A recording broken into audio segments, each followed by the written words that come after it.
voilà, bonjour, bienvenue à l'émission Kindoki Politique, émission Nabino d'actualité au Bissika. Chaque jour, sur la question d'actualité, tokanisa ba nyonso ezali kosala malamboka na biso tumema ba idée pour que lobby RDC République démocratique du Congo ebenga mape pays lokola bamboka mususu nde ezali kozala kokende liboso kolela esi la moi mukie petit à petit to avancer vers avenir moko eza meilleur nde ezalaka ba objectif na biso ya émission oyo Kindoki Politique a tolobela Congo tolobela batu penza te tolobela mingi intérêt o ezali intérêt commun o ezali bongo bien na biso nyonso mboka Congo. Alors na cadre émission Kindoki Politique ya mokolo na lelo o ngai nazali toujours na sengo mingi ya ko présenter bino partout dans le monde na pesi bino mbote mingi lelo toza bongo le 9 février plutôt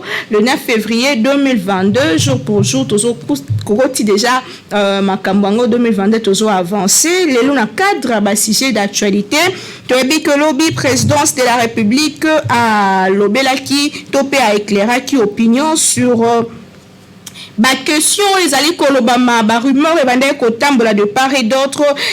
Présidence de la République a fixé qui opinion koloba que bandi sérieux sur attestation d'agissement contre sécurité nationale et salema kipe ezali ba dossier moko très sensible oyo déjà banquette ezali kozala mener pe ba koloba nasuka na nyonso pona koyebisa peuple congolais ni peze zoleka pour de na tozali na kati ya pays moko eza démocratique. Il faut que peuple ayeba makambo ndenge ezali kotambola kasi kino sikoyo bapesa kibiso kaka quelques éclaircissements pe banquette ezali ko continuer.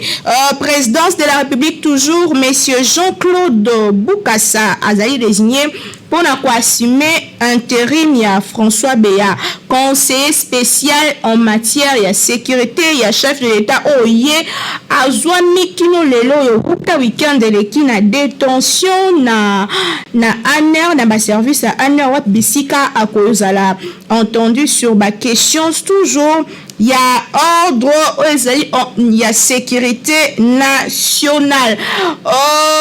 Marché Matadi Kibala, ezali ya kokangama ndenge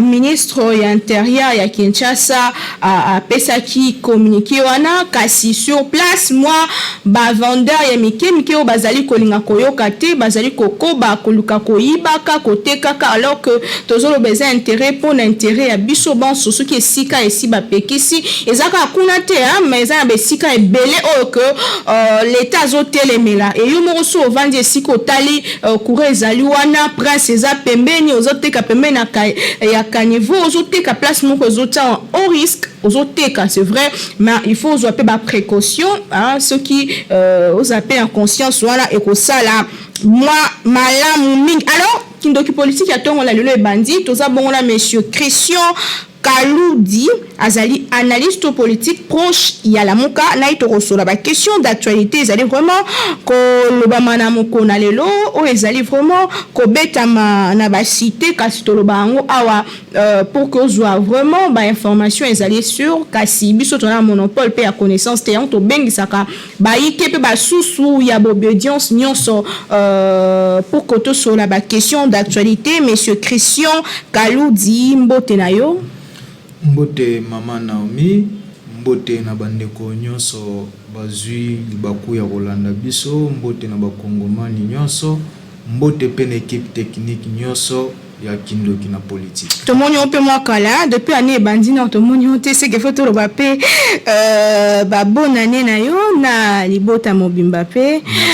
Alors ba question d'actualité vous allez ko briller vraiment moko na lelo question sur communiquer aux présidences et où tu copé ça finalement ezalaki ba soupçon ezalaki ba rumeur lelo présidence est confirmé que ba problème grave sur sécurité nationale ezalaki révélé tout le monde qui dimanche dernier bande comme ya ba ko se réclamer à ba parti peut-être tokyo kotanga kombote ko sala ba désordre ko ba que prétendu coup d'état moko engel ko salema na mboka na biso eza question très sensible c'est vrai mais s'il faut analyser le fond de la question le lengi kanyozo monela. Merci beaucoup Maman Naomi. Avant na bandano ko répondre na mutuna na yo, na ko souhaiter ba mes condoléances na ba famille nyonso oyo basilaki ko perdre bandeko na bango na de la Matadi Kibala. Ba condoléances na nga na ba famille oyo ya Beni o ba perdaki plus de 60 personnes. Ba condoléances na ngai na bandeko na biso ya Urutu esika baota ko perdre plus de 15 personnes. Ba condoléances na nga na ba famille oyo babandaki kokima attaque ya Kodeko mais basilaki kodinda na mai ezalaki mokolo ya lundi. Donc toza kokabola mawa mingi na bango. Maman na ngai Naomi lisolo ya coup d'état oyo ezali kolobama bisika nyonso na kati ya mboka oyo. Moi je trouve ça c'est de la blague pure et simple, des mensonges pure et simple. Je prends ça dans le contexte où il y a lisolo ya babetela biso lisolo ba piodi na ba soso erote kama la $10 erote kama bisika nyonso meto tikala komona bisika bachela biso ba piodi yango te ba soso yango te. Pour vous dire que IDPS côté à fabriquer d'informations baza eza parmi le point fort na bango, n'est-ce pas? Je suis en train de vous dire aujourd'hui que le Congolais n'a pas besoin d'un coup d'état pour chasser M. Tshisekedi au pouvoir. Seul le ZIRN peut séparer le Congolais et M. Tshilombo. Ouais? Donc avec un bilan, je peux dire, catastrophique, largement négatif, je ne vois pas que importance mon côté coup d'état parce que le Congolais savent déjà que M. Tshilombo a déjà en 2023. Et d'ailleurs, je le dis toujours, sur les sages intelligents, entourés des hommes intelligents, il peut déjà adresser déjà la lettre de démission pour ne pas être humilié en 2023. Parce que les Congolais sont déterminés de chasser M. Tshilombo au pouvoir pour son incompétence. Voilà. Donc, les solos à coup d'état, quand vous parlez de Congolais, vous faites allusion à qui au fait? Parce que est-ce que vous salez sondage pour dire que la population ne veut plus du régime actuel? Maman Naomi. Soit vous pensez que le régime qui viendra après fera mieux. Maman Naomi, M. Tshilombo nous a promis le paradis sur la terre, n'est-ce pas? Tant oiseau battre campagne depuis abandonné ko battre campagne depuis azana pouvoir, M. Tshilombo nous a promis le paradis sur terre. Et essayez un peu d'évaluer bilan à M. Tshilombo. Oya sali depuis du pouvoir Tilelo. Pensez-vous que le peuple congolais sont des aveugles? Bazo monate marambozo le kanamboka o. Qui peut accepter, même ses propres proches, bande connaît à IDPS, même Bao Yakabe Yakamwanga, ne sont pas d'accord avec M. Tshilombo. Et je ne vois pas. Et la manière où vous allez dire que M. Tshilombo peut avoir un deuxième mandat, ou bien on doit faire un sondage pour nous voir qui M. Tshilombo il est aimé ou non. Il suffit de descendre avec votre micro-baladeur. Vous aurez facilement la réponse.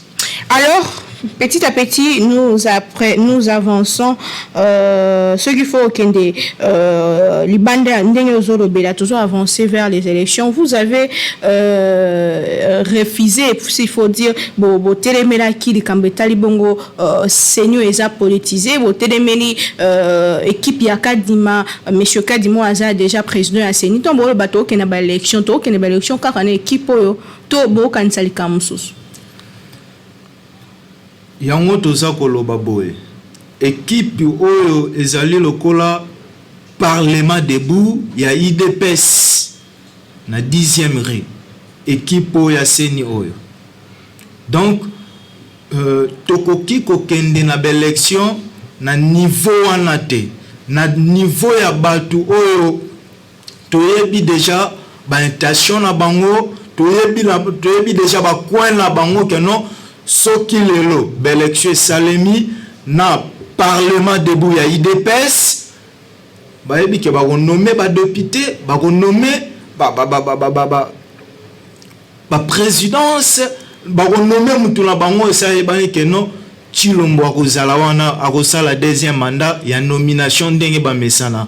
Donc c'est pour cela biso toza koloba boye, il faut tout d'abord dépolitiser seni wana kolongola mbatu oyo batie wana lokola ba mais apparemment combat ya butu na eloko tembo sel ba marche ti pe combat ya butu te toujours avancer vers 2023 tozo ke na 2023 mais yango la toza kolite ti lelo toza ko bunda ete bato a parlement debout ya IDPS wana balongana na ebongana batia bato ba ko organiser ba élection pe ba ko publier volonté au peuple to bengi vérité des urnes au peuple akopona comme moponami ya ekolo Congo. Au cas où ça limité, qu'est-ce qui va se passer? Qu'est-ce qui va se passer? Ekosalema parce que peuple nous ali na décision finale. Tant au peuple boyi de Nikadima faut ça là toujours volonté à peuple. Bien a publié fait de route, a publié azo déjà quoi avancer petit à petit maramino sezo ke liboso. Wana za lango ba distraction o ya bango ba théâtre de chez nous o to bengaka.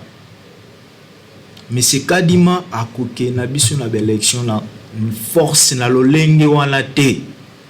Il faut ba céder et bonga na mutu oyo akopibiller o to bengi vérité des urnes. Si M. Kadima ne quitte pas d'élection. Il va quitter parce qu'il est obligé de respecter. S'il n'y a pas d'élection, le président reste en place. Il y aura des élections dans le délai constitutionnel. C'est-à-dire en 2023. Vous pensez que c'est encore possible avec le temps qui nous reste? Va quitter cette institution, la CENI, avant 2023. Restions la date d'aujourd'hui, le 9 février. Il va quitter, une autre équipe viendra, et puis les élections seront organisées dans le délai constitutionnel. Dans le délai constitutionnel. C'est possible, ça? C'est possible, Maman Nangaï. C'est possible. Parce que nous sommes dans la continuité. Voilà, la continuité des choses, des res publica. Voilà, de la gestion, bien de l'administration publique. Cela veut dire quoi? Monsieur Kadima oyo ba nommé kota monsieur Chilombo soba longwe place oye asuki, n'est-ce pas? Oya goya ako continuer. Le problème ce n'est pas la procédure de façon à organiser l'élection. Le problème se pose au niveau de la publication en résultat. Voilà batu oyo bachewana bakoluka tu ba fabriquer l'élection, ba fabriquer ba voix, ba nommer batu oya bango. Ouais, maman moi sika tozo kinde. Cela veut dire que non tant oya goya même après 1 mois, 2 mois, n'est-ce pas? Le plus important est que à ça la volonté à paix. Mais surtout le tali bien to photo lo belango na kati benza poza moko pembeni ya bandeko ya lamuka na kati na bino penza na kati ya lamuka. Est-ce que vous se préparez pour une élection? Ceux qui vont se préparer ni bo ça déjà pour que élection tango ya vous à après que non to ke bitumba. Pour préparer l'élection tous alara déjà prêt à population. On n'a pas besoin d'amener la population de t-shirt, l'argent détourné, volé dans le trésor public. Il faut dire que nous devons préparer l'élection. Nous sommes prêts à aller aux élections. Et nous sommes sûrs que si tu as une élection, tu peux gagner l'élection. Parce que la population est avec nous. La population est avec vous, seulement SID et puis Nouvel Élan, car les deux partis politiques ne peuvent pas gagner. Si on a Namboka parti politique. Soit vous envisager que ça peut alliance, par exemple, une FCC, que ça alliance n'a pas de comme ça opposition pour s'agrandir. Jamais Lamuka na plan ya Martin Fayulu Masdidi et ko tikala ko salema ko sala alliance to ko boyokani na bandeko na biso ya FCC bandeko wana baza bato ko tambola na bango te baza na leçon moko te bako pesa biso lesus on connaît ndenge ba gérer mboka oyo sur le pays dans le chaos. C'est à cause de c'est pourquoi bokoyo sala na bango sous bateau ba détruire pays bateau ba bombi mboka boyo vanda na bango lisu liboke lisu pona ko diriger lisu mboka ngo lisu moi c'est comme si tozo blaguer na population population eza effayé ayebi batu oyo bazo défendre ba intérêt na ye a osala bango confiance bokene bino moko la muka El Fayulu e tozo kende na ba élection na population. Très bien.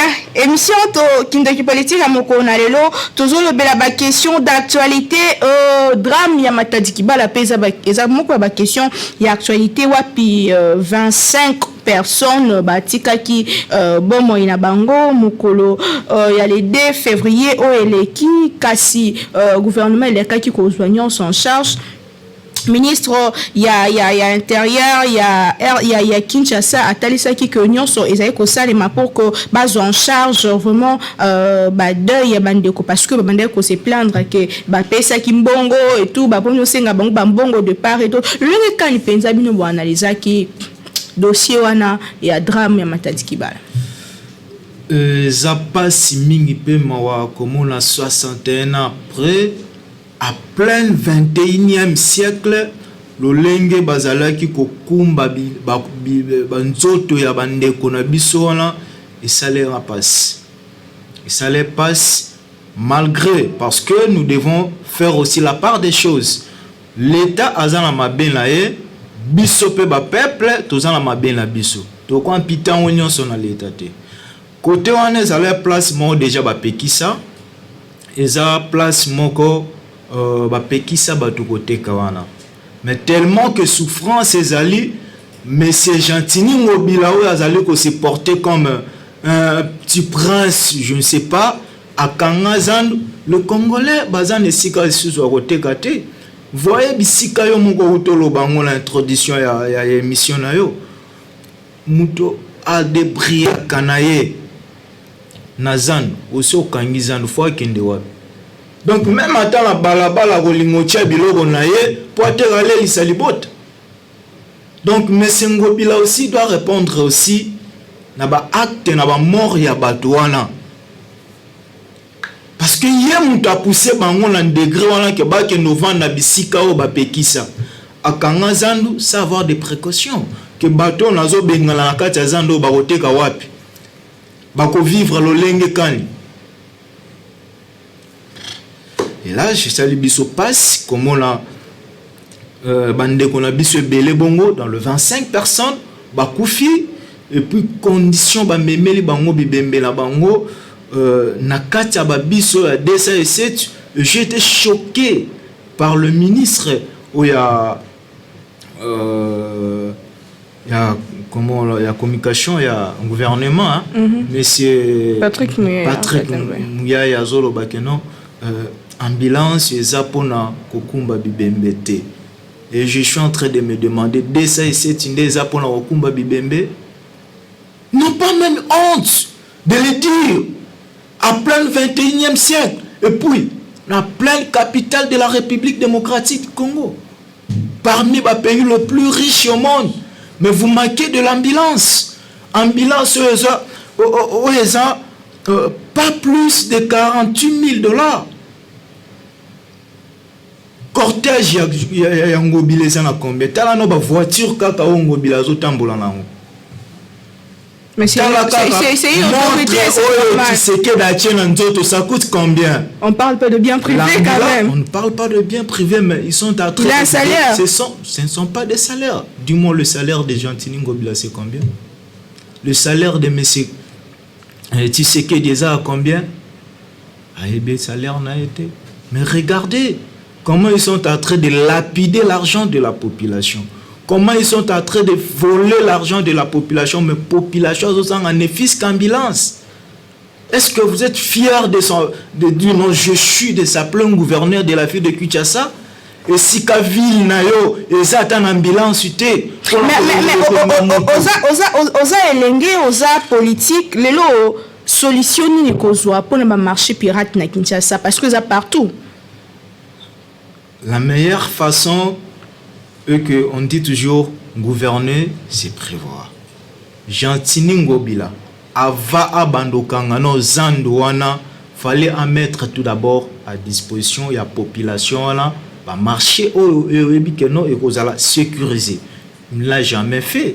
Azu akanyika zandu na ba cop na bangwa rolia asani atindiki batu na mabe.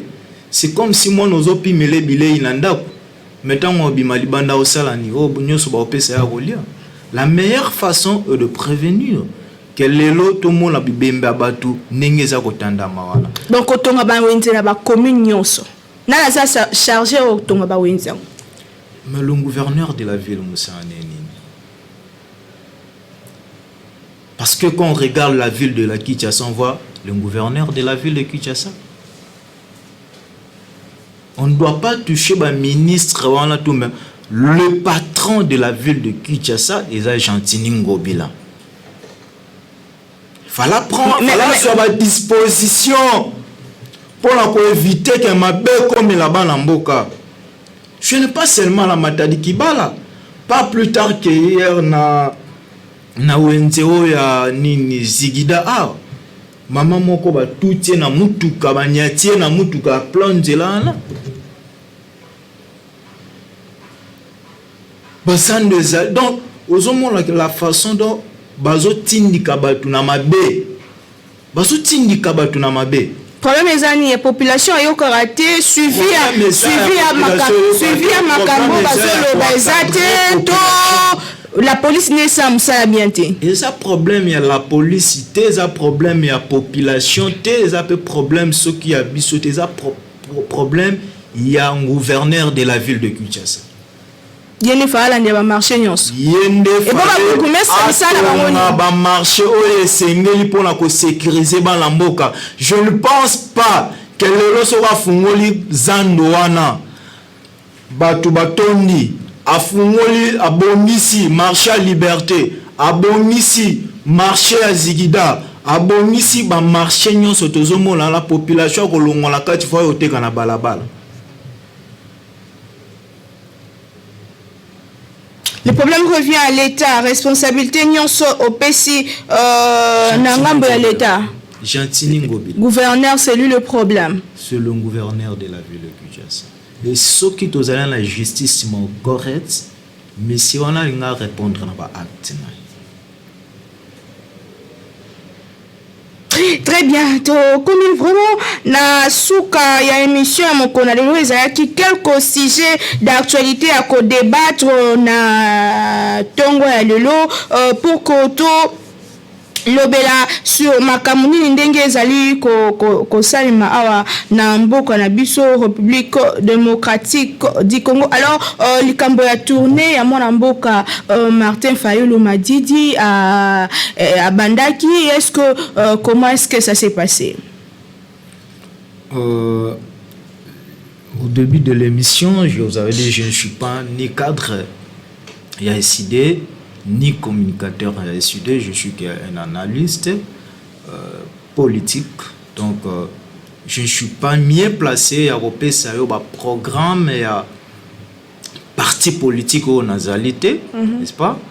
Non, dans l'assemblée, ndenge to moni marambo eleki ba démonstration de force au ndeko na biso Martin Fayulu asali, donc j'espère qu'il y a des bonnes choses. Mambo kitoko ezali azo sala tourner na ye bisika nyonso ba obenga to ba oza ba disposition okoma ba kokende peuple ko yamba bango na mutema moko. Vous pensez que l'union sacrée aussi c'est une force et côté la bande kwa la muka na élection? Union sacrée. Je ne sais pas parce que si vous le dites par rapport à quoi il y a bilan, parce que nous regardons le bilan de l'union sacrée qui est au pouvoir. Bilan la bango ezani. Vous pouvez me dire, depuis Basala, Union Sacrée, on est là, Malonga, peuple à CP, qui ont voilé là, Malonga, basali biso na union sacrée yango à part koyiba population na mbongo haram o eloko malonga basali na Congo na union sacrée à part kozwa ba jeep o ya ba $60,000. Mais il y a un gouvernement qui travaille. À part kozwa $1,000 chaque fin du mois, la députée n'y soit dans la carte à l'union sacrée. $1,000 on a un salaire. Ce sont des primes. Allez vous renseigner. Ce sont des primes. Oh, chaque député. Oh, dans la carte l'union sacrée, soit $1,000 chaque mois.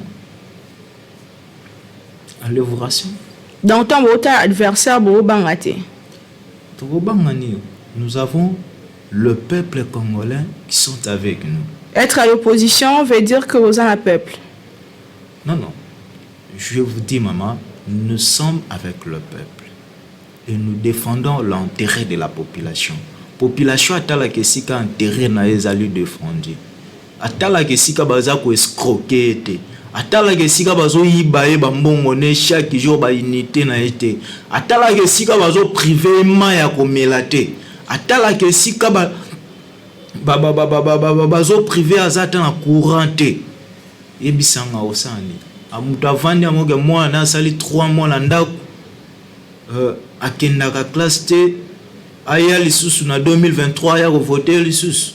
C'est pratiquement impossible. Si vous avez de bonnes idées et que vous êtes avec la population, pourquoi vous proposez un côté? Et ça rare hein, qu'on a besoin mon opposant à proposer l'autre toujours là pour nous critiquer. Mais je ne sais pas si vous avez lu déjà, vous avez eu l'occasion de lire le plat de sortie de crise de Martin Fayulu. Il a touché presque tout le domaine. Et vous voulez qu'on propose quoi alors? Quoi encore pas? Ça n'est fini pour aujourd'hui. Votre mot de la fin, comment dirais-je?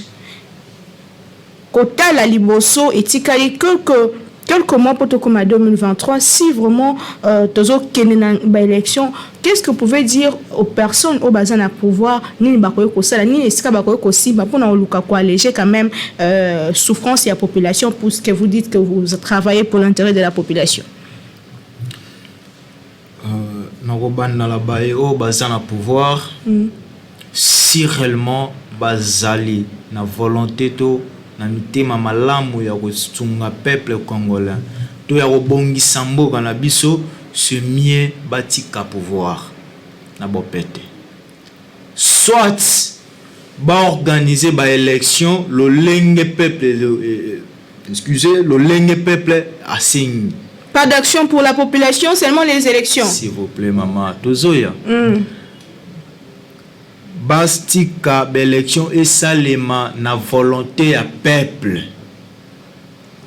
ba oyo pe bagoya bazala te to liaka chaque jour ba promesse ndenge to mesani mandat oyo 5 ans de promesse ba ya lisusu na ba promesse te ba yandi na ba acte oyo eza palpable au peuple amoni que voilà nazala posa mai na zumai nazala posa musala na zu musala nazala posa ya courant na zu courant nazala na posa ya ambulance na zu ambulance nazala na posa ya camion ati incendie na zu camion ati incendie nazala na posa ya sécurité na ngai a zu pe sécurité.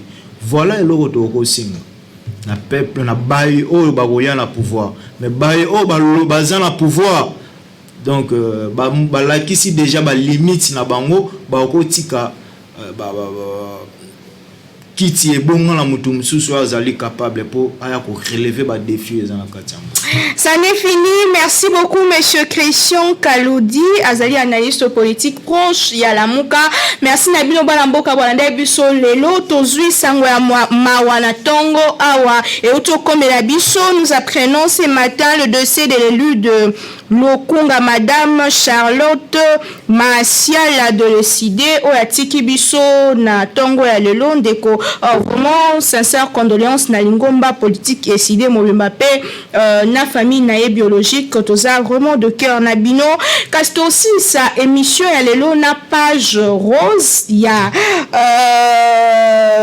joyeux anniversaire na Barack triomphe à kokisaki une année hier toko balancer moi image bisika pi makamuno so salemaki. C'est vraiment ma nièce, nous étions là ezalaki chaud aussi les yango kasinga na bino tokutani très prochainement na invité à sika toujours avec le même plaisir beaucoup mais la biso ndetoloba toujours na émission na numéro est affiché justement na ba écran na bino bo pesa biso ba suggestion ba question pe ba remarque na bino ba critique s'il le faut et ça biso to avancer ba ninga pe bandeko balandi kindoki politique tokutani prochainement Nzambe apenisa mboka Congo pe apambola mabota na bino bonso en tout cas on est ensemble.